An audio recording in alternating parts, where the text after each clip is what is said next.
नमस्कार दोस्तों, लगभग पिछले 2 हफ्तों से खबर चल रही है कि अमेरिका के कई बैंक दिवालिया हो चुके हैं, जिनमें से एक है सिग्नेचर बैंक, वह दूसरा सिलिकॉन वैली बैंक। इनकी वजह से अमेरिका को लगभग 600 अरब डॉलर का नुकसान होना बताया गया। यह तो पिछले हफ्ते की खबर थी और इसके बाद भी कहा जाने लगा है कि अभी कुछ और बैंक दिवालिया होने की कगार पर है। इनमें से कुछ बैंक तो इतने बड़े हैं कि जिनकी कुल संपत्ति $1 ट्रिलियन के पार है। अब इसी को लेकर खबर है कि 2 और बहुत ज्यादा शक्तिशाली बैंक कभी भी दिवालिया घोषित हो सकते हैं। इनमें से एक बैंक तो $1.5 ट्रिलियन तक का नुकसान अमेरिका को पहुंचा सकता है। इन 2 बैंकों के अलावा अमेरिकी सरकार ने 6 और बैंकों को अपनी वॉच लिस्ट में डाल दिया है, क्योंकि ये बैंक भी दिवालिया होने की राह पर है। यानी अमेरिका के अंदर बहुत ही बड़ा बैंकिंग सेक्टर का संकट पैदा होने जा रहा है। इन बैंकों के दिवालिया होने से अमेरिका की अर्थव्यवस्था के साथ साथ पूरे विश्व पर इसका क्या असर पड़ता है, हमारी आज की पोस्ट भी इसी पर होने वाली है। इस हफ्ते की बात करें तो अमेरिका का एक और बैंक इस लिस्ट में आ चुका है जो दिवालिया होने की कगार पर है, और वह है फर्स्ट रिपब्लिक बैंक। जब से अमेरिका में सिग्नेचर बैंक व सिलिकॉन वैली बैंक दिवालिया हुए हैं, तभी से इस बैंक के मार्केट शेयर में 70% की भारी गिरावट हुई है। अब कहा जा रहा है कि यह बैंक कभी भी दिवालिया घोषित हो सकता है। अगर ऐसा होता है तो अमेरिका के लिए बहुत ही बड़ा संकट खड़ा होने वाला है, क्योंकि इस बैंक के पास तकरीबन $200 बिलियन की संपत्ति है, जिसमें से $180 बिलियन तो अमेरिका के आम जनता की मेहनत की पूंजी है जो उन्होंने इस बैंक में जमा की है। यानी अगर यह बैंक दिवालिया होता है तो उसे $200 बिलियन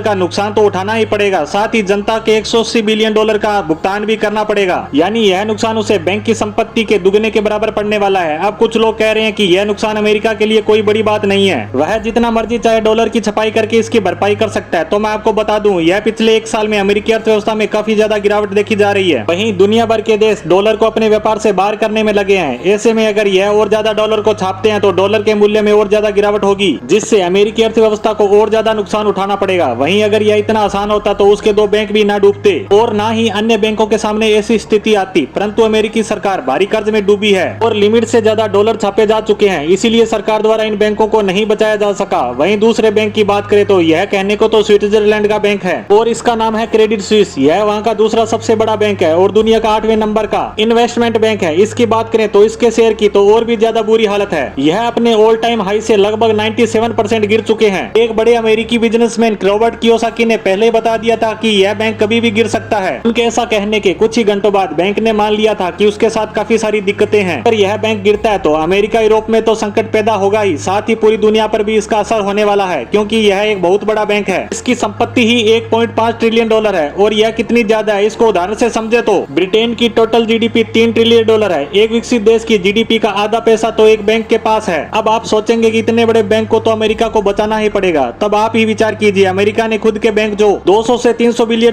की संपत्ति वाले थे, उनको भी वह डूबने से नहीं बचा पाया, तो इतने बड़े बैंक को बचाने की कल्पना ही नहीं की जा सकती। वहीं अमेरिका की समस्या यहीं खत्म नहीं हो रही है। मूडीज ने अमेरिका के 6 और बैंकों को अपनी वॉच लिस्ट में डाला है, यानी 6 और बैंक कभी भी डूब सकते हैं। और अगर ऐसा होता तो यह अमेरिका के लिए भारी भरकम नुकसान उठाने जैसा होगा। अमेरिकी बैंकों को लेकर हमारी आज की पोस्ट को यहीं समाप्त करते हैं। धन्यवाद।